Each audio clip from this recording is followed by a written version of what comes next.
Elephant chemistry for neat and JEE और आज हम बात करने वाले हैं कोऑर्डिनेशन कंपाउंड में हमारा लेक्चर नंबर 11 जहां पे हम डील करेंगे क्रिस्टल फील्ड थ्योरी के बारे में। लास्ट लेक्चर में कोऑर्डिनेशन के लेक्चर नंबर 10 में हमने वैलेंस बॉन्ड थ्योरी देखी थी, उसके कुछ डिमेरिट्स थे जो यहाँ पे CFT रिड्यूस करेगी और ये आपके बुक में according to your Bhagavad Gita और आई कैन से जो NCERT है उसके हिसाब से CFT ये लास्ट थ्योरी है कोऑर्डिनेशन कंपाउंड की। तो देखो क्रिस्टल फील्ड थ्योरी हमें दी थी, it was proposed by Bethe and Van Vleck. Bethe and Van Vleck नाम के साइंटिस्ट ने हमें दी थी, पर ये जब थ्योरी मिली थी तब ये डायरेक्टली कोऑर्डिनेशन कंपाउंड के लिए यूज नहीं की जा सकती, ठीक है।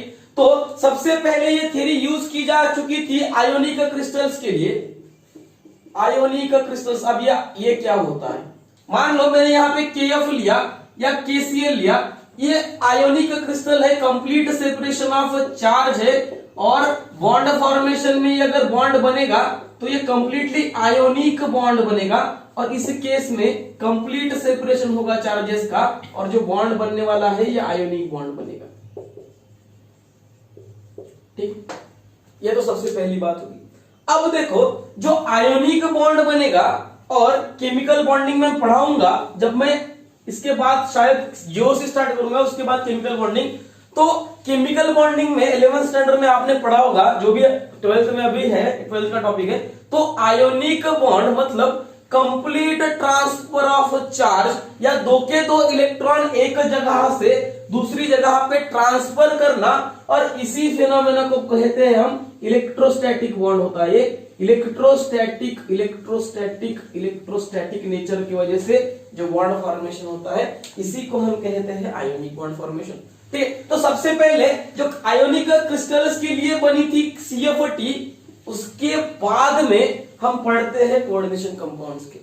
अब कोऑर्डिनेशन कंपाउंड में F लिगैंड की तरह था और यहाँ पे हम मेटल के बारे में बात कर रहे थे कोऑर्डिनेशन में, पर वो मेटल हमारा स्फीयर के अंदर होने वाला चाहिए। मतलब कोई एंटिटी जो कोऑर्डिनेशन स्फीयर के अंदर है, जो मेटल है और उसके साथ में कुछ n number of ligands attach है और कुछ प्लस और माइनस चार्ज है, इसी का मतलब कुछ ऑक्सीडेशन स्टेट मेटल पे है और लिगैंड अपने complete charge transfer ionic bond से शो करेगी मेटल के साथ, और यही है हमारी क्रिस्टल फील्ड थ्योरी, ठीक है। तो इसी का मतलब क्या होगा, देखो अकॉर्डिंग टू CFT और CFT is crystal field theory is electrostatic model है, इलेक्ट्रोस्टैटिक मॉडल है। और इलेक्ट्रोस्टैटिक मॉडल का मतलब है इसमें इलेक्ट्रोस्टैटिक अट्रैक्शन की वजह से बॉन्ड बन रहा है। इलेक्ट्रोस्टैटिक अट्रैक्शन की वजह से बॉन्ड अगर कोई बन रहा है तो उसको हम क्या कहते हैं, आयोनिक बॉन्ड कहते हैं।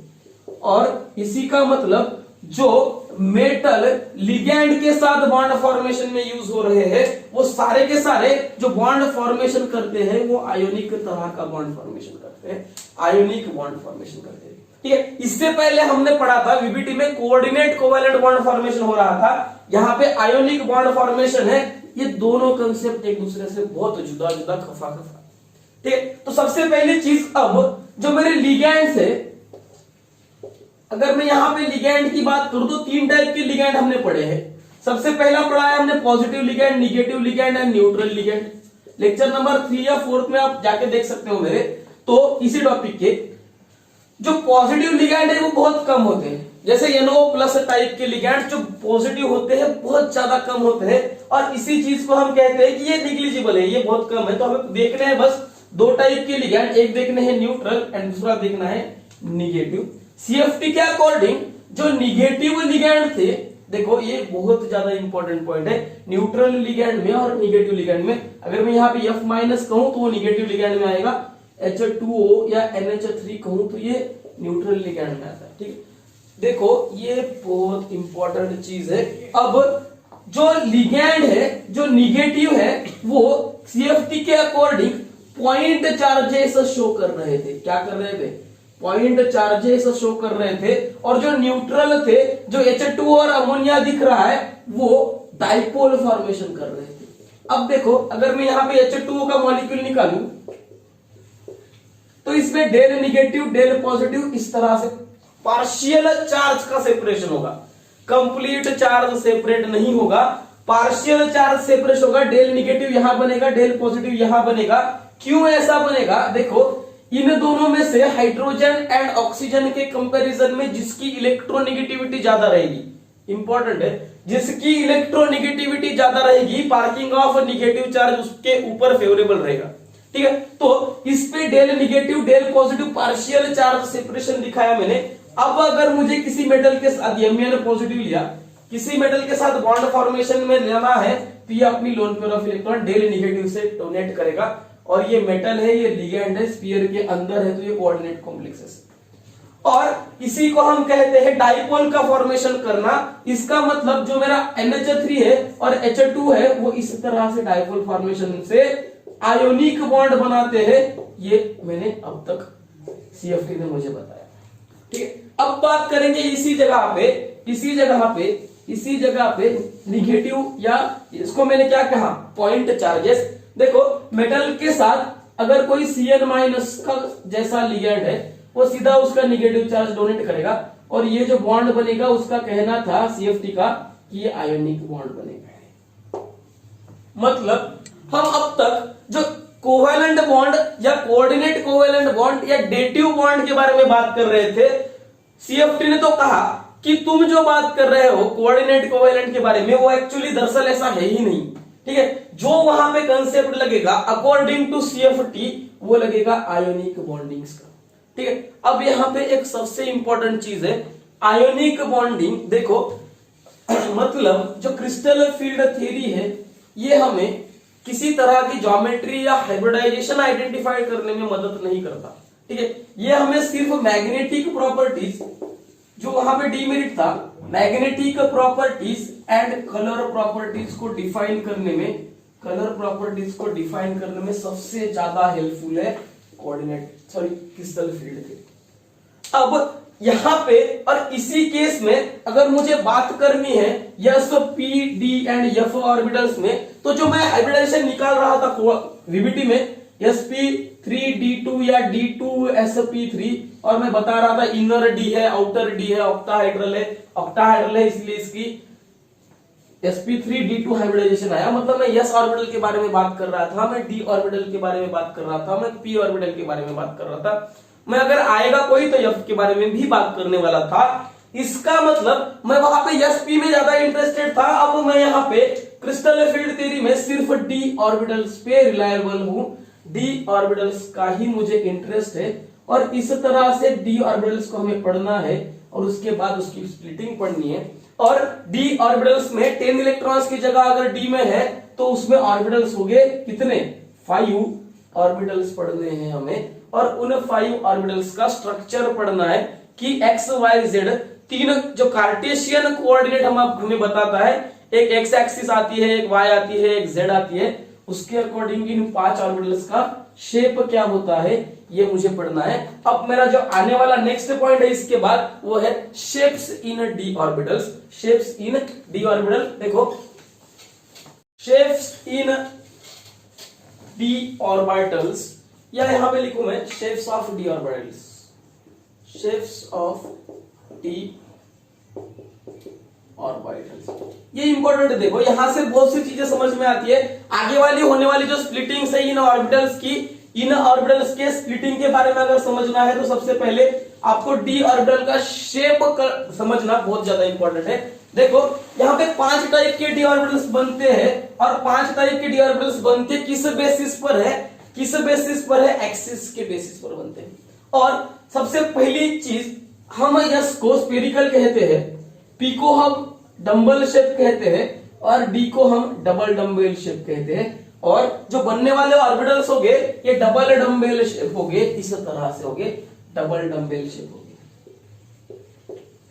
अगर आपको कोई पूछेगा कि डबल डंबल शेप है या डंबल शेप होता है d, तो डबल डंबल शेप ऑर्बिटल्स होते हैं d के, किस तरह से होंगे यहीं पे निकालूंगा मैं। देखो सबसे पहले मैंने निकाले 2 एक्सिस, ये मान लो मेरा x एक्सिस है, ये मेरा y एक्सिस है, यहां पे ऑर्बिटल यहां पे लाई कर रहा है, ये इलेक्ट्रॉन डेंसिटी है, ये इलेक्ट्रॉन का क्लाउड है, एक्चुअल में इस रीजन में होता है, हम ये कहते हैं। ठीक है, तो x एंड y एक्सिस यहां पे है, x एक्सिस यहां पे है, y एक्सिस यहां पे, इन 2 एक्सिस के बीच में बना है ये ऑर्बिटल, और इसको हम कहते हैं dxy ऑर्बिटल।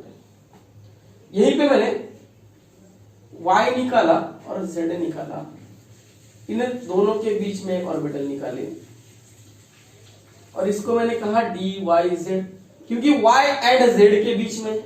ठीक है, यहां पे फिर से मैंने निकाला, इसको कहा मैंने ये x है ये z है, और इन दोनों के बीच में निकाला ऑर्बिटल और इसको मैंने कहा dxz। तीन ऑर्बिटल मैंने निकाले, तीनों के तीनों ऑर्बिटल्स एक्सिस पे नहीं है पर दो एक्सिस के इन बिटवीन है, बीच में है, और इनको हम कहते हैं, ये जो एक्सिस प्रेजेंट है, ये जो एक्सिस प्रेजेंट है ये इन बिटवीन द एक्सिस है, इन बिटवीन द एक्सिस है, और कितने हैं? तीन है, dxy, dyz और dxz। अब मैंने यहां पे लिया सेम x एंड y, लिया क्या? x एक्सिस लिया एंड y एक्सिस लिया। मैंने जब ऑर्बिटल्स देखा तो मुझे कुछ इस तरह से दिखा, और इसी का नाम है dx square minus y square. अब बताओ, ये इन बिटवीन द एक्सिस अगर है तो ये अलोंग द एक्सिस है, ये क्या है? अलोंग द एक्सिस है, और अलोंग द एक्सिस है मतलब ये कुछ इस तरह से दिखेगा, और इसका नाम है dx square minus y square. अब बचा एक, मैंने यहां पे z एक्सिस लिया, यहां पे एक एक्सिस लिया, ये z है। अब इस z एक्सिस को मैंने कुछ लंबा दिखाया, ठीक है, अगर नहीं भी दिख रहा है तो ये लंबा होता है एज कंपेयर टू बाकी के, ये कुछ इस तरह से, और इसको मैं कहता हूं dz स्क्वायर, और ये भी अलोंग द एक्सिस है, इन बिटवीन द एक्सिस नहीं है। तो ये पांच जो मैंने निकाले, dxy, dyz, dxz, dx square minus y square and dz square, ये पांचों के पांचों d ऑर्बिटल्स है जो हमें हर d में मिलेंगे, 3d हो, 4d हो, 5d हो, कुछ भी हो, उस हर केस में मुझे ये पांच ऑर्बिटल मिलना कंपलसरी है। तीन इन बिटवीन द एक्सिस होते हैं, हाँ होते हैं, नाम क्या है? dxy, dyz, dxz। दो अलोंग द एक्सिस होते हैं, हाँ होते हैं, और होते कौन से हैं? dx square minus y square and dz square. अब यहां तक तो ठीक है। अब बात करते हैं इन पांच ऑर्बिटल्स के एनर्जी की। इन पांच ऑर्बिटल्स की अगर मैं एनर्जी की बात करूं, इन पांच ऑर्बिटल्स की अगर एनर्जी की बात करूं तो देखो, इन पांचों की एनर्जी सेम रहती है, इन पांचों की एनर्जी सेम रहती है। और कब सेम रहती है? देखो, एक टर्म यहां पे डिफाइन कर रहा हूं, आइसोलेटेड गैसियस स्टेट में, आइसोलेटेड गैसियस स्टेट में, गैसियस स्टेट में ये ऑल ऑर्बिटल्स आर, सारे के सारे ऑर्बिटल्स क्या होते हैं? डीजेनरेट होते हैं। अब डीजेनरेट, ये मेरी नई टर्म मेरे पास आ गई, डीजेनरेट होते हैं। और इस डीजेनरेसी का मीनिंग होता है कि पांचों ऑर्बिटल्स की जो एनर्जी है, पांचों ऑर्बिटल्स की जो एनर्जी है वो सेम होती है, कांस्टेंट होती है, डीजेनरेट होती है। अब मेरे पास जो dxy है, dyz है, dxz है, dx square minus y square है एंड dz स्क्वायर है, इन पांचों की एनर्जी सेम है। इसका मतलब ये डीजेनरेट ऑर्बिटल्स है, और है किस केस में? आइसोलेटेड गैसियस स्टेट में होते हैं। अब यहां पे मैंने किया क्या? देखो, जैसे ही इनको, अब मेटल के ऑर्बिटल्स है, लिगैंड का अब तक कोई एनवायरनमेंट को डिस्टर्ब कर नहीं रहा था। अब मैंने बताया कि कुछ लिगैंड इनको दिख गए कि मुझे कोई आ रहा है जिनके साथ मैं कपल हो सकता हूं, और तब इनमें डीजेनरेसी लॉस हो गई। और लूजिंग ऑफ डीजेनरेसी हम जिसे कहते हैं वो होता है लिगैंड के आने से। और जैसे ही यहाँ पे लिगैंड्स का एंट्री होती है, जैसे ही लिगैंड एंटर करते हैं, लिगैंड्स की जैसे ही एंट्री होती है, लिगैंड की एंट्री देखकर ही अपनी खुद की एनर्जी बढ़ा देते हैं और एक एवरेज एनर्जी पे चले जाते हैं। और एवरेज एनर्जी पे चले जाने के बाद अपनी खुद की स्प्लिटिंग करते हैं। और ये जो स्प्लिटिंग होती है, ये स्प्लिटिंग बहुत ज्यादा इंपॉर्टेंट है, यही हमें पढ़नी है, स्प्लिटिंग ऑफ डी ऑर्बिटल्स। आने वाला जो मेरा टर्म है वो है splitting of d orbitals. D orbital की स्प्लिटिंग हो रही है किसकी वजह से? लिगैंड के आने की वजह से हो रही है, लिगैंड के एंट्री की वजह से हो रहे हैं। जैसे ही लिगैंड ने एंट्री कर दी है तो स्प्लिटिंग हो चुकी थी, ये सबसे इंपॉर्टेंट चीज है। देखो, अब स्प्लिटिंग तो हुई थी, पर स्प्लिटिंग का भी जो पैटर्न है और pattern of splittings are depends on its geometry. जो स्प्लिटिंग का पैटर्न आएगा इन 5 ऑर्बिटल का, ये स्प्लिट करेगा ज्योमेट्री के बेसिस पर। तो यहाँ पे हमें 2 टाइप की ज्योमेट्री पढ़नी है। एक पढ़नी है सबसे पहली में जो अभी पढ़ाऊंगा ऑक्टाहेड्रल, एंड उसके बाद टेट्राहेड्रल। तो देखो ऑक्टाहाइड्रल एंड टेट्राहाइड्रल को जाने से पहले ये बात आपको शेप्स इन डी ऑर्बिटल्स, शेप्स इन डी ऑर्बिटल समझना बहुत ज्यादा होता है। सेम एनर्जी होती है गैसीय स्टेट में, और फिर डिजेनरेट रहते हैं वो, जिसको हम कहते हैं सेम एनर्जी, और फिर लिगैंड के आने की वजह से ये स्प्लिटिंग करता है। स्प्लिटिंग का जो पैटर्न डिफाइन करेगा, तो देखो यहाँ पे हम पढ़ेंगे स्प्लिटिंग ऑफ डी ऑर्बिटल्स और स्प्लिटिंग इन ऑक्टाहाइड्रल। इससे पहले जो स्प्लिटिंग डिफाइन होगी वो किसके बेसिस पर होगी? अभी ये स्प्लिटिंग जो डिफाइन होगी वो ज्योमेट्री के बेसिस पर होगी। जो स्प्लिटिंग का पैटर्न होगा वो डिफाइन क्या गवर्न कौन करेगा? किसी भी कंपाउंड की ज्योमेट्री गवर्न करेगी, डिफाइन करेगी। तो जो मेरा अभी का नेक्स्ट पॉइंट है वो है splitting of d orbitals in octahedral complex. सबसे पहली ज्योमेट्री में यहां पे लेके चलूंगा octahedral complex. Crystal field theory in octahedral complexes, crystal field theory और crystal field splitting, sorry crystal field splitting in octahedral complexes.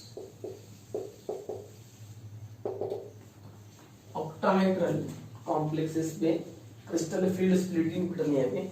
देखो ऑक्टाहाइड्रल कॉम्प्लेक्सेस का हमें पता है sp3d2 हाइब्रिडाइजेशन होता है या d2sp3 होता है। इनर डी आउटर डी हमें बीबीडी में पढ़ा है, ठीक है। जहां पे एक मेटल के साथ 6 लिगैंड अटैच होते हैं, मतलब किसी मेटल का जो कोऑर्डिनेशन नंबर है वो 6 होता है। जिन जिन कोऑर्डिनेशन कंपाउंड में कोऑर्डिनेशन नंबर 6 दिखेगा वो जनरली ऑक्टाहाइड्रल होते हैं। अब बात करेंगे हम क्रिस्टल फील्ड थ्योरी में स्प्लिटिंग की। इससे पहले देखो मैंने यहां पे मेटल लिया, 6 लिगैंड मुझे दिखाने हैं, इसका स्ट्रक्चर आपको पता है, आपने पढ़ा है, ठीक है।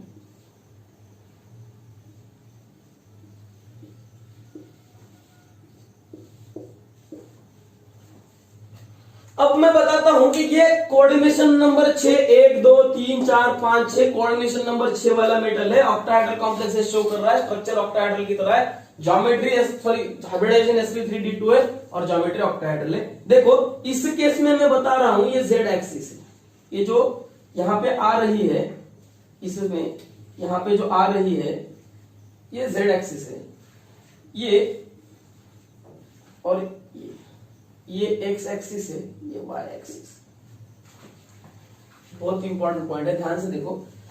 मेरे एक्सिस पे जो सीधी दिख रही है मुझे, ये पूरा का पूरा 2 लिगैंड मेरे z एक्सिस पे डिफाइन करे। ये मेरा z एक्सिस पे है, ये मेरा z एक्सिस पे, ये मेरा y एक्सिस पे है, ये मेरा y एक्सिस पे है, और ये मेरा x एक्सिस पे है, ये मेरा x एक्सिस पे। अब जो आपको 6 के 6 लिगैंड दिख रहे हैं, 6 के 6 लिगैंड्स, 6 के 6 लिगैंड्स, 6 आउट ऑफ 6 लिगैंड्स, इनका जो अप्रोच है वो अप्रोच अलोंग द एक्सिस है।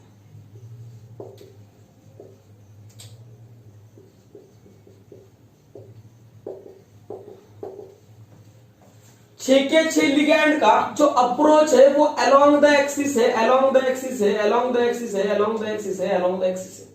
इसका मतलब मेरे पास 5 डी ऑर्बिटल्स है जो लिगैंड के साथ इंटरलिंक करेंगे या रिएक्ट करेंगे, या उनके लिगैंड्स के इलेक्ट्रॉन्स खुद के अंदर लेंगे। जो एक मेटल है उसके 5 डी ऑर्बिटल है, मेटल के 5 डी ऑर्बिटल है। अब ये डी ऑर्बिटल में से 3 D orbital dxy, dyz and dxz ये कैसे है? इन बिटवीन द एक्सिस है, और इनमें से 2 डी ऑर्बिटल ये अलोंग द एक्सिस है, dx square minus y square and dz square. Octahedral complex की बात कर रहे हैं हम लोग। ऑक्टाहाइड्रल कॉम्प्लेक्स में देखो ये dx square and y square अगर अलोंग द एक्सिस है तो ये रिपल्शन करेगा 2 लिगैंड को, या जितने भी लिगैंड इस 2 ऑर्बिटल में आ रहे हैं उस ऑर्बिटल्स को ये रिपल्शन करेगा एज कंपेयर टू दिस, और इसका रिपल्शन ज्यादा होगा, ये मोर रिपल्शन करेगा, और इसके रिपल्शन के वजह से इसकी जो एनर्जी है ये एनर्जी इंक्रीज हो जाएगी, और इन दोनों के कंपैरिजन में अब इसकी एनर्जी कम है, इसकी एनर्जी से ज्यादा इसकी एनर्जी, और इसकी वजह क्या है, ये अलोंग द एक्सिस है, ये इन बिटवीन द एक्सिस है, इन बिटवीन द एक्सिस में ऑर्बिटल जब लाई करेगा तो लिगैंड की एंट्री अलोंग द एक्सिस हो रही है, अलोंग द 6 के 6 सारे लिगैंड की हो रही है, मतलब लिगैंड इस तरह से आएंगे, लिगैंड इस तरह से आएंगे, लिगैंड इस तरह से आएंगे, लिगैंड इस तरह से आएंगे, कोई दिक्कत नहीं है। पर जब अगर मुझे लिगैंड मैंने dx² - y² लिया या dz² लिया, अभी लिया था, अगर यहाँ पे लिगैंड आ रहा है या यहाँ पे लिगैंड आ रहा है तो ये रिपल्शन क्रिएट करेगा, और इसके वजह से रिपल्शन की वजह से एनर्जी बढ़ जाएगी, कुछ की एनर्जी बढ़ी हुई मिलेगी, कुछ की एनर्जी कम हुई मिलेगी। और देखेंगे अब मैं ये डायग्राम जो मैंने निकाला है अभी ऑक्टाहेड्रल का स्ट्रक्चर वो मैं रब करूंगा, बाकी का सारा पोर्शन रब करूंगा, और सीधा यहाँ पे मुझे स्प्लिटिंग निकालनी है। तो ठीक है, होप कि आपको ये छोटा सा कंसेप्ट समझ में आया होगा, क्योंकि इसमें कुछ लेंदी है नहीं, बस आपको देखना है कौन अलोंग द एक्सिस है, कौन इन बिटवीन द एक्सिस है, और जो अलोंग द एक्सिस है वो थोड़ा ज्यादा रिपेल करेंगे। अब मैं बात करता हूं मेरे जो डी ऑर्बिटल से उनकी 5 डी लिए मैंने, ये dxy, ये dyz, ये dxz, ये dx² - y² और ये dz² है।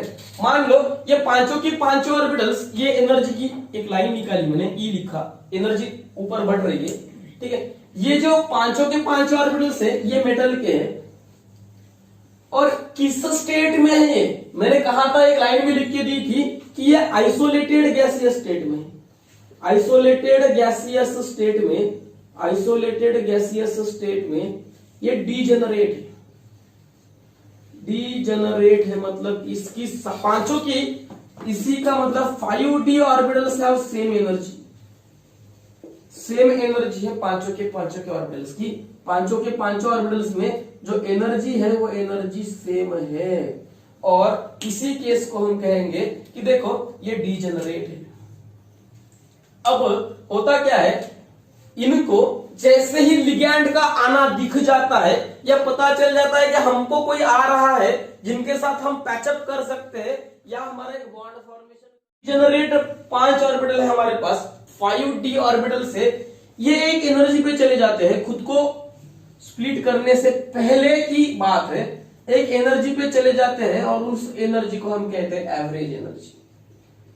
एवरेज एनर्जी पे चले जाते हैं, और खुद को थोड़ा सा मतलब खुद की एनर्जी बढ़ा देते हैं, एवरेज एनर्जी पे लेके जाएंगे, क्योंकि इससे ये अनस्टेबल है, स्प्लिट करना थोड़ा इजी हो जाता है जब ये अनस्टेबिलिटी बढ़ा देते हैं, ठीक है। और इस केस में जो ये मेटल था, अब ये स्फेरिकल फील्ड में करेंगे, खुद को ऐसा करता कब है मेटल, जब उसके साथ स्फेरिकल क्रिस्टल फील्ड आती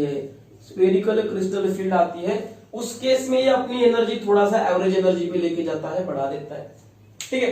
तो ये अब एवरेज एनर्जी पे चला गया, एवरेज एनर्जी के चले जाने के बाद ही ये खुद को स्प्लिट करेगा as compare to this 5d orbitals, क्योंकि ये स्टेबल है इनके कंपैरिजन में, as compare to average energy के कंपैरिजन में।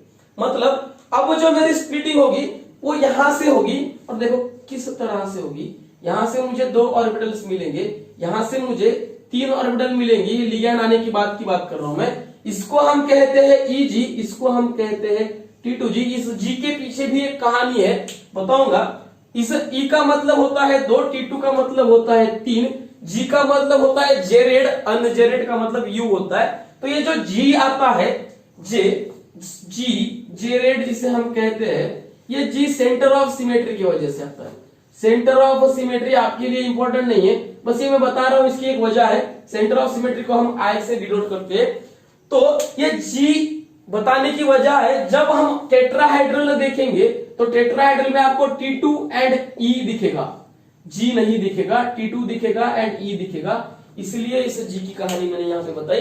इस G का संबंध सिमेट्री की वजह से आता है, कौन से, सेंटर ऑफ सिमेट्री की वजह से आता है, I की वजह से आता है, ठीक है। अब मेरी स्प्लिटिंग तो हो गई, पर इनको देखो, ये जो बीच का जो लाइन मैंने निकाला है इसे हम कहते हैं बेरी सेंटर।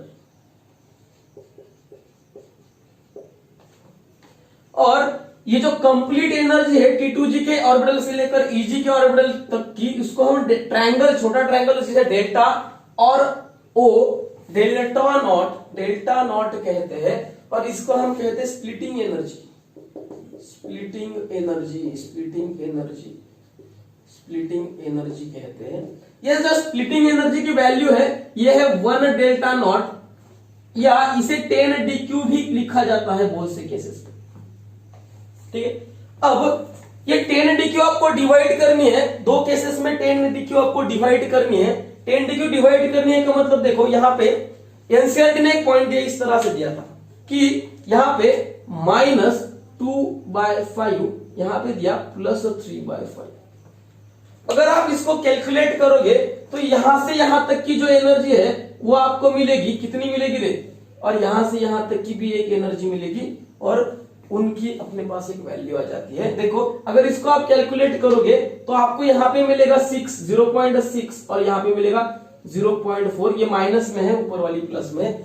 बेरी सेंटर के ऊपर को डिनोट करने के लिए हम प्लस लिखते हैं, बेरी सेंटर के नीचे को डिनोट करने के लिए हम माइनस रखते हैं। इसका कोई मतलब एक ज्यादा कोई मीनिंग है नहीं माइनस प्लस का, ठीक है। माइनस की वैल्यू ज्यादा है या कम रहती है, इससे ऐसा नहीं है। माइनस हम सिर्फ डिनोट करते हैं डायरेक्शन, बेरी सेंटर से ऊपर है, बेरी सेंटर से नीचे है। माइनस की वैल्यू जिसकी ज्यादा वो उसकी CFSE भी ज्यादा होती है, मैं दिखाऊंगा अभी कैलकुलेट करके, ठीक है। तो इसको अगर मैं यहाँ पे 1 डेल्टा नॉट को 10 DQ लिखता हूं तो इस 0.6 डेल्टा नॉट या -0.4 डेल्टा नॉट को मैं 6 DQ और -4 DQ लिख सकता हूं। अब देखो ये जो EG है वो इन अलोंग द एक्सिस वाले ऑर्बिटल से स्प्लिट करेंगे या इन बिटवीन द एक्सिस वाले ऑर्बिटल स्प्लिट लेंगे, तो जो अलोंग द एक्सिस है जहां से लिगैंड आ रहे हैं वहां पे रिपल्शन ज्यादा होता है। यहां पे हम लिखते हैं dx² - y² एंड dz², ये दो ऑर्बिटल है। ये है dxy, ये है dyz और ये है dxz, ठीक है। ये तीन ऑर्बिटल्स मेरे कुछ इस तरह से बने।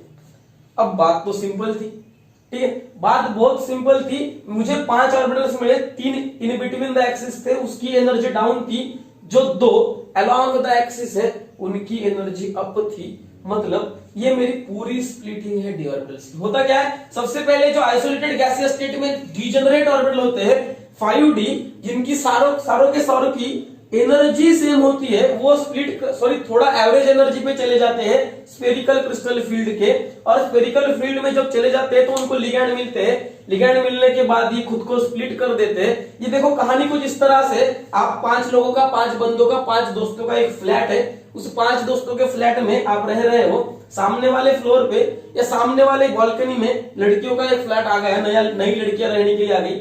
आपको जैसे ही पता चल गया, आपने अपने रूम में से अपनी एनर्जी को एवरेज कर लिया अपनी बालकनी में, और बालकनी में आपने उनको अप्रोच करना स्टार्ट कर दिया। कुछ लोग जस्ट फ्रेंड थे जो इजी थे, dx² - y² एंड dz², जो अलोंग द एक्सिस थे, उनको बंदियां सेट नहीं हुई। पर dxy, dyz, dxz को बंदी सेट हो गई और वो स्टेबल हो गए। T2G की एनर्जी लो हो गई, बेरी सेंटर से नीचे आ गए, और जिनको हम -0.4 से दिखाते हैं, ऊपर वाले को 0.6 से दिखाते, ठीक है। अब यहां तक की तो बात ठीक थी। अब ये जो स्प्लिटिंग का जो पैटर्न है ये इंपॉर्टेंट है, पर ये जो डेल्टा नॉट मैंने स्प्लिटिंग एनर्जी बताई थी, ये स्प्लिटिंग एनर्जी हमारे नेचर ऑफ लिगैंड पे भी डिपेंड करती है। और नेचर ऑफ लिगैंड को डिफाइन करने के लिए आपके पास एक सीरीज आती है, जो सीरीज आपको स्पेक्ट्रोकेमिकल सीरीज नाम से आप बताया जाता है। ये जो नेचर ऑफ लिगैंड को डिफाइन करने के लिए एक सीरीज आती है, सीरीज को हम कहते हैं स्पेक्ट्रोकेमिकल सीरीज। स्पेक्ट्रोकेमिकल सीरीज मैं अभी बताऊंगा। स्पेक्ट्रोकेमिकल सीरीज ये हमें बताएंगे कौन सा लिगैंड वीक है, कौन सा स्ट्रांग है, कौन सा पेयरिंग करेगा, कौन सा नहीं करेगा, किसको हम हाई स्पिन कहेंगे, किसको हम लो स्पिन कहेंगे, ठीक है। तो यहां तक तो चीजें आपको दिक्कत देने वाली है नहीं। स्पेक्ट्रोकेमिकल सीरीज जो एनसीईआरटी ने दी है वही मैं लेके चलूंगा। तो जो मेरा नेक्स्ट पॉइंट है आने वाला वो है स्पेक्ट्रोकेमिकल सीरीज। उसके बाद मैं हाई स्पिन लो स्पिन को थोड़ा सा एक्सप्लेन करके आगे CFSE पे चला जाऊंगा। CFSE के बाद सीधा ऑक्टाहाइड्रल जो खत्म हो जाएगा मेरा, और टेट्राहाइड्रल इसके अपोजिट रहेगा। यहाँ पे जो EG ऊपर गया वो EG नीचे आएगा, T2G ऊपर जाएगा, बाकी तो पैटर्न सब फॉलो करेगा। और एक रिलेशन है डेल्टा टी और डेल्टा टेट्राहेड्रल एंड ऑक्टाहेड्रल का, वो रिलेशन लेके आज का टॉपिक मैं खत्म करूंगा। तो देखो सबसे पहली बात जो आने वाली है अभी का पॉइंट वो है स्पेक्ट्रोकेमिकल सीरीज।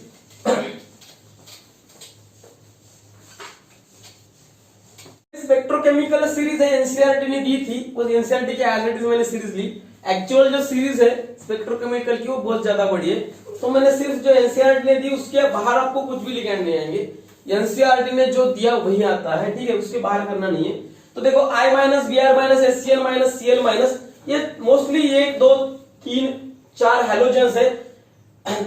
ये थायोसाइनाइड है, आइसोथायोसाइनाइड जिसे हम कहते हैं, नाइट्रोजन डोनर अगर होगा तो आइसोथायोसाइनाइड हमने देखा है। नेचर ऑफ लिगेंड है एम्बिडेंटेड है, 2 तरह का शो करता है, मतलब नाइट्रोजन भी बॉन्ड फॉर्मेशन में यूज होता है और सल्फर भी होता है। तो देखो ये मोस्टली हेलोजेंस है, तो सबसे वीक होते हैं, बीच में लाई करते हैं ऑक्सीजन डोनर, उसके बाद लाई करते हैं नाइट्रोजन डोनर और उसके बाद लाई करते हैं कार्बन डोनर। ये जनरली कार्बन डोनर है, ये नाइट्रोजन डोनर है, ये ऑक्सीजन डोनर है और ये हेलोजेंस है। तो इस सीरीज को आप ऐसे याद रख सकते। एक्चुअल में हर चीज ऐसा ही नहीं होता कि ऑक्सीजन के बीच में, आप देखो यहाँ पे Cl आया, यहाँ पे आइसोथायोसाइनाइड आया ही है, तो ये एग्जैक्ट नहीं है, बस आपको मेमोराइज करने के लिए आप ऐसे याद कर सकते हो। ये C2O4 2 माइनस क्या होता है, ऑक्सैलेट, ऑक्सैलेट है रे, जिसे हम ऑक्सैलेटो कहते थे आईपीएससी नॉमेनक्लेचर में, मैंने पढ़ाया इस चीज को, ठीक है। तो ये लिगेंड्स की एक स्पेक्ट्रोकेमिकल सीरीज है, इससे हमें पता चलता है कि ये लिगेंड स्ट्रॉन्ग में आते हैं, ये मॉडरेट होते हैं, ये वीक होते हैं। इनका नेचर इलेक्ट्रॉन्स के पेयरिंग की फीलिंग्स पे किस तरह से डिपेंड करता है ये हम देखेंगे। और इसका सबसे पहला पॉइंट जो स्पेक्ट्रोकेमिकल सीरीज का आता है वो होता है इलेक्ट्रॉन पेयरिंग इन डी ऑर्बिटल्स। इलेक्ट्रॉन पेयरिंग इन डी ऑर्बिटल्स, डी ऑर्बिटल्स में इलेक्ट्रॉन्स की पेयरिंग किस तरह से होती है। देखो मैं अगर यहां पे सीधा लेता हूं, मैं स्प्लिटिंग को D1 लिया मैंने, Eg और T2G में होता है ये मुझे पता है। D1 का मतलब होता है एक इलेक्ट्रॉन, एक इलेक्ट्रॉन मैंने नीचे लिया, ये T2G है, ये Eg है, मुझे पता है Eg में +6 आता है, T2G में -4 DQ आता है। DQ लेके चल रहा हूं मैं, ठीक है, डेल्टा नॉट नहीं ले रहा हूं, DQ लेके चल रहा हूं। -6 से -4 मुझे पता है, -4 × 1 = -4 डेल्टा नॉट या DQ, सॉरी इसको अगर DQ डेल्टा नॉट में लिखना है आपको -0.4 DQ डेल्टा नॉट, इजी चीज है, ठीक है। अब मैं यहाँ पे D2 की अगर बात करूं तो सेम 2 अनपेयर्ड इलेक्ट्रॉन है, 2 अनपेयर्ड इलेक्ट्रॉन है तो नीचे ही फिलअप किए जाएंगे T2G में, और 4 दूनी 8 -8 DQ, या जिसको हम -0.8 डेल्टा नॉट कहते हैं, ठीक। ये इजियर है, CFSE कैलकुलेट कर रहा हूं मैं साथ में, ठीक है, ठीक है। CFSE को रख देता हूं, CFSE को साइड में लेके चलूंगा, एक अलग पॉइंट बना के चलूंगा CFSE को लेने के लिए। अब मुझे यहां तक दिक्कत नहीं, मैंने यहाँ पे D3 भी लिया, तो यहाँ पे मुझे 3 इलेक्ट्रॉन मिल गए। अब बात सही थी, अब एक इलेक्ट्रॉन को फिलअप किए जा रहे थे, मतलब अगर मैं यहाँ पे बात करूं D1 D2 D3 की, यहाँ पे मैंने D1 किया, यहाँ पे D2 किया, यहाँ पे D3 किया, मतलब D1 D2 और D3, इन तीनों की अगर बात करूं, इसमें 1 इलेक्ट्रॉन अनपेयर्ड होता है, इसमें 2 होते हैं, इसमें 3 इलेक्ट्रॉन अनपेयर्ड होते हैं। इन तीनों की बात करूं तो यहाँ पे जो हम इलेक्ट्रॉन्स की फीलिंग कर रहे हैं डी ऑर्बिटल्स में, मतलब फीलिंग ऑफ इलेक्ट्रॉन्स, इलेक्ट्रॉन की जो फीलिंग कर रहे हैं वो हम कर रहे हैं हर्ट्ज रूल के हिसाब से। हर्ट्ज रूल के हिसाब से हम क्या कर रहे थे, फीलिंग कर रहे थे। ये 1 इलेक्ट्रॉन है और हर्ट्ज रूल क्या बताता है, मैक्सिमम मल्टीप्लिसिटी। ये हर्ट्ज रूल बताता क्या है, मैक्सिमम मल्टीप्लिसिटी बताता है, मैक्सिमम मल्टीप्लिसिटी। ये मैंने पढ़ाया है क्लासिफिकेशन ऑफ एलिमेंट्स में, लेक्चर नंबर 4 या 5 होगा शायद। तो देखो इलेक्ट्रॉन की फीलिंग होती, इलेक्ट्रॉन की फीलिंग हर्ट्ज रूल ने बताया हमें किस तरह से करनी है। 3 इलेक्ट्रॉन में से जो मैं यहाँ पे D3 की यहीं पे बात करूं, जो यहाँ पे फिल किया है, अगर आपने इसको T2J में ही यहाँ पे 2 और यहाँ पे 1 इलेक्ट्रॉन फिलअप किया, तो यहाँ पे जो स्पिन है वो है 3/2, 3 अनपेयर्ड इलेक्ट्रॉन है, 3/2 मेरी यहाँ पे यस है, और यहाँ पे जो स्पिन है ये है 1/2। और एक हमारे पास फार्मूला है 2s+1, यहाँ पे भी फार्मूला मैंने वही लिया 2s+1, जो हमें कंप्लीट स्पिन निकाल के देती है किसी सिस्टम की। अब देखो 2 × 3/2 + 1, 2 कट गए, 3 + 1 4 आ गया, 2 इंटू 1/2 प्लस 1 1 1 2 आ गया। मतलब यहाँ पे जो इस तरह का स्ट्रक्चर है वहां पे जो स्पिन आ रही है मेरी 4 आ रही है, आगे वाले में स्पिन 2 आ रही है। तो जहां पे स्पिन ज्यादा है वो मैक्सिमम मल्टीप्लिसिटी शो करेगा, हर्ट्ज रूल शो करेगा। हर्ट्ज रूल के हिसाब से मैंने फिलअप किया, D3 तक किया। कहां तक किया? D3 तक किया। मतलब हर्ट्ज रूल को फॉलो कौन कौन कर रहा था?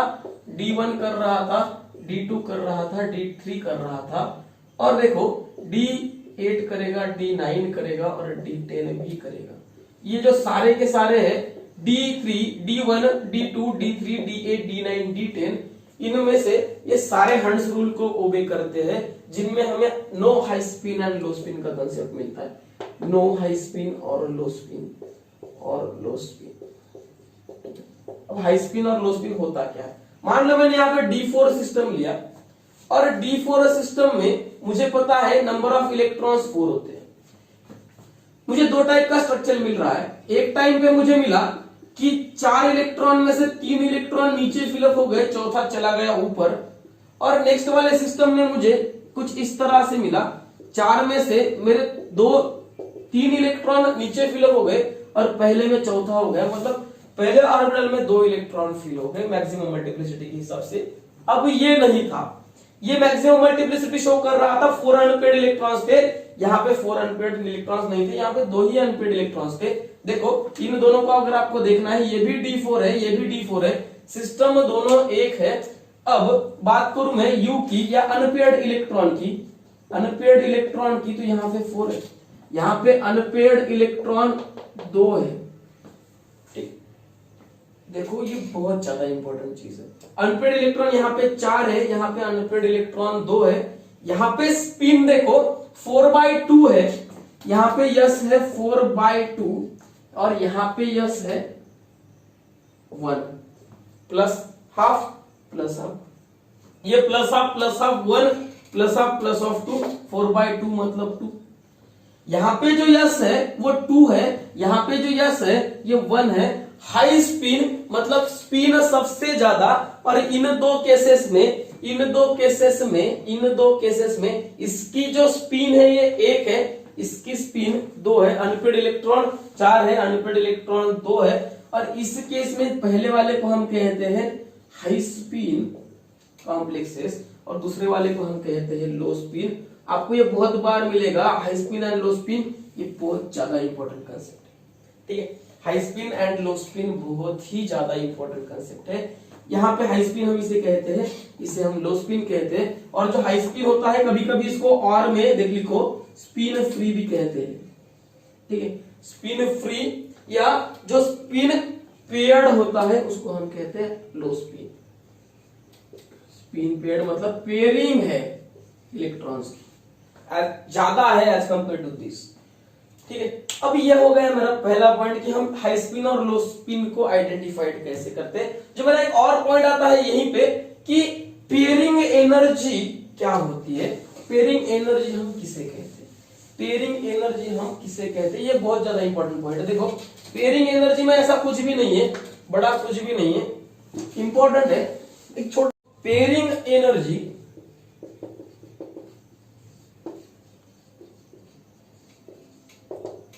क्या होता है? पेयरिंग एनर्जी मतलब किसी इलेक्ट्रॉन का ऑर्बिटल में पेयर करने की कैपेसिटी, किसी इलेक्ट्रॉन के ऑर्बिटल्स में पेयर करने की कैपेसिटी। अभी हमने D4 को देखा, D4 का हमने सबसे पहले देखा था हाई स्पिन। हाई स्पिन में हमने देखा कि 4 इलेक्ट्रॉन अनपेयर्ड है, और हमने D4 का वही देखा था लो स्पिन, जहां पे हमने कहा कि यहाँ पे 3 इलेक्ट्रॉन जो है नीचे गिरने के बाद चौथा भी आया और अनपेयर्ड इलेक्ट्रॉन 2 थे।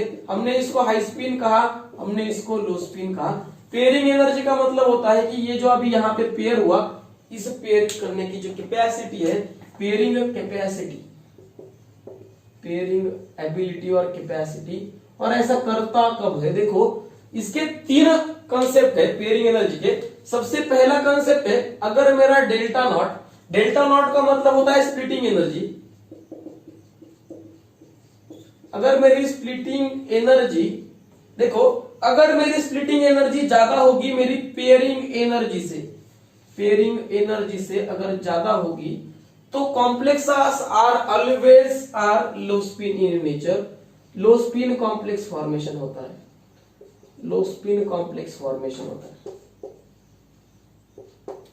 जो कॉम्प्लेक्स फॉर्मेशन होता है वो लो स्पिन होता है। सेकेंड पॉइंट देखो, डेल्टा नॉट जो स्प्लिटिंग एनर्जी है,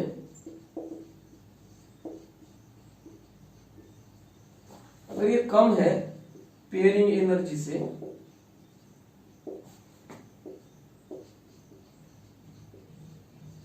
तो इसे हम हाई स्पिन कॉम्प्लेक्सेस कहते हैं।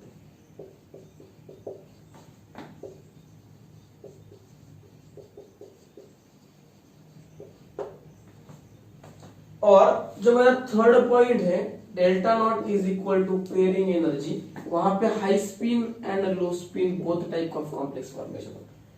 मतलब पेयरिंग एनर्जी एक छोटा सा कंसेप्ट है, इसमें कुछ भी नहीं है। अब हम देखेंगे क्रिस्टल फील्ड थ्योरी में क्रिस्टल फील्ड स्टेबलाइजेशन एनर्जी को हम किस तरह से कैलकुलेट करते हैं, जिसे हम CFSE कहते हैं, CFSE कहते हैं। ठीक है, CFSE कैलकुलेशन देखेंगे, इंपॉर्टेंट देखो, इसको हम कहते हैं crystal field stabilisation energy. CFSE crystal field stabilisation energy. देखो CFSE को अगर कैलकुलेट करना है तो सबसे पहले मेरे पास D1 सिस्टम है। D1 सिस्टम में मुझे पता है एक ही पॉसिबिलिटी बनती है, एक इलेक्ट्रॉन डाला, और ये जो बीच का बेरी सेंटर है इसके नीचे का वैल्यू होता है -0.4 डेल्टा नॉट और 4 DQ माइनस, और इसे हम कहते हैं +0.6 डेल्टा नॉट, और इसी को हम कहते हैं +DQ। अब मैंने इलेक्ट्रॉन भरा, एक इलेक्ट्रॉन मेरे पास था, D1 सिस्टम था, इलेक्ट्रॉन एक था, एक इलेक्ट्रॉन यहाँ पे अभी भी अनपेयर्ड है, वो एक इलेक्ट्रॉन के लिया, -4 DQ इंटू 1 किया, मुझे -4 मिला, -4 DQ, या इसको मैं लिख सकता हूँ -0.4 डेल्टा नॉट, और यही है मेरी CFS crystal field stabilisation energy for D1 system. इस केस में मैंने D2 लिया तो यहाँ पे 8 आएगा, D3 लिया है तो 12 आएगा, मतलब -1.2 डेल्टा नॉट आएगा। इसको अगर मैं D2 लेता हूं तो -8 DQ आएगा या -0.8 डेल्टा नॉट आएगा। अगर D3 लेता हूं तो -12 DQ आएगा या -1.2 डेल्टा नॉट आएगा। यहां तक तो बात सही थी। अब मैं यहां पे बात कर रहा हूं D4 की। अब D4 में मुझे पता है दो टाइप के कॉम्प्लेक्सेस है, एक है मेरे पास हाई स्पिन, दूसरा है लो स्पिन। अब मैं बात करूंगा यहाँ पे हाई स्पिन की। हाई स्पिन में चारों के चारों इलेक्ट्रॉन कैसे अनपेयर्ड है। अब ये +6 है, ये -4 है। DQ की बारे में अगर बात करूं, या 0.6 delta not and -0.4 delta not, तो देखो इसको मैंने कैलकुलेट किया, CFSE कैलकुलेट कर रहा हूं मैं, -4 DQ इंटू इलेक्ट्रॉन है 3 प्लस 6 इंटू इलेक्ट्रॉन है 1, 4 3 12, -12 plus 6 is equal to -6 DQ, और इसी को हम लिखते हैं -0.6 डेल्टा नॉट, और ये है मेरी CFSE D4 के हाई स्पिन की, D4 के हाई स्पिन की है, D4 के हाई स्पिन की है, ये हाई स्पिन की है D4 के। यहीं पे मैं बात कर रहा हूं D4 के लो स्पिन की। D4 के अगर लो स्पिन की बात करी आपने तो यहाँ पे आपको इलेक्ट्रॉन डालने की जरूरत नहीं, नीचे चारों के चारों इलेक्ट्रॉन फिल कर दिया आपने। अब यहाँ पे -4 को 4 इलेक्ट्रॉन से मल्टीप्लाई करना है +0, और ये आएगा 4 चौक 16 1.6 डेल्टा नॉट और -16 DQ। ठीक है, ये है इसकी CFS, और ये हमें डिफाइन करती है कि हमें इसको कैलकुलेट कैसे करना है, क्रिस्टल फील्ड स्टेबलाइजेशन एनर्जी। इसमें कुछ भी नहीं है, छोटा सा पॉइंट था, इंपॉर्टेंट है, हाँ बहुत है, आगे चल के इसकी बहुत एप्लीकेशन आते हैं। बस 12th पे इतने एप्लीकेटिव पार्ट नहीं है, बस आपको निकालना आना चाहिए और पता होना चाहिए कि CFSE कैलकुलेट कैसे करते हैं। देखो इस चीज के आगे जो मेरा लास्ट पॉइंट है वो है टेट्राहेड्रल स्प्लिटिंग या क्रिस्टल फील्ड स्प्लिटिंग इन टेट्राहेड्रल कॉम्प्लेक्सेस। क्रिस्टल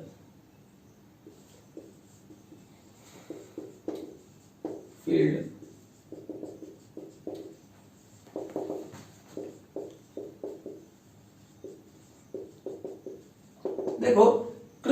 स्प्लिटिंग इन टेट्राहाइड्रल कॉम्प्लेक्सेस।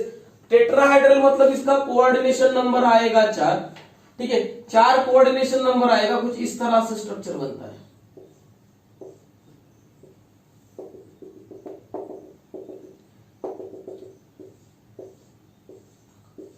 अब ये बहुत ज्यादा इंपॉर्टेंट है, जैसे ऑक्टाहेड्रल में 6 के 6 लिगेंड्स अलोंग द एक्सिस आ रहे थे, इसके सारे के सारे जो लिगेंड्स है, चारों के 4 लिगेंड्स ये इन बिटवीन द एक्सिस आते हैं, और इसके वजह से जो स्प्लिटिंग होगी, ये जो टेट्राहेड्रल की स्प्लिटिंग है ये होती है opposite to octahedral, opposite to octahedral.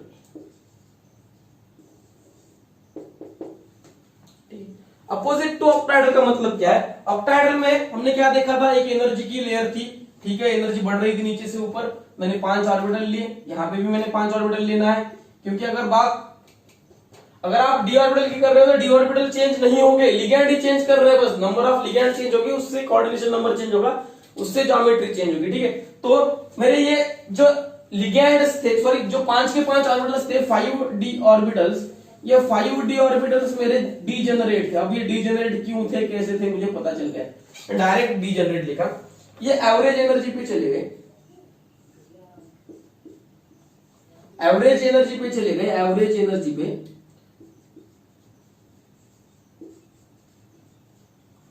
और हमने इसी एवरेज एनर्जी को क्या कहा था कि ये स्फेरिकल क्रिस्टल फील्ड में है, स्फेरिकल क्रिस्टल फील्ड में है, ये अभी गैसियस स्टेट में थे, फिर इनमें हो गई स्प्लिटिंग। अब यहां पे होती है उल्टी, इस तरह से, किस तरह से, इस तरह से, और इसको हम कहेंगे अब T2 और इसको कहेंगे E। यहां पे G नहीं कहेंगे, यहां पे G नहीं होता, क्यों नहीं होता? Absence of centre of symmetry, centre of symmetry, centre of symmetry की जो I लिखते हैं हम, उसके अब्सेंस के वजह से इसको हम सिर्फ T2 और E लिखेंगे, ठीक है। इंपॉर्टेंट चीज है, छोटा सा पॉइंट था।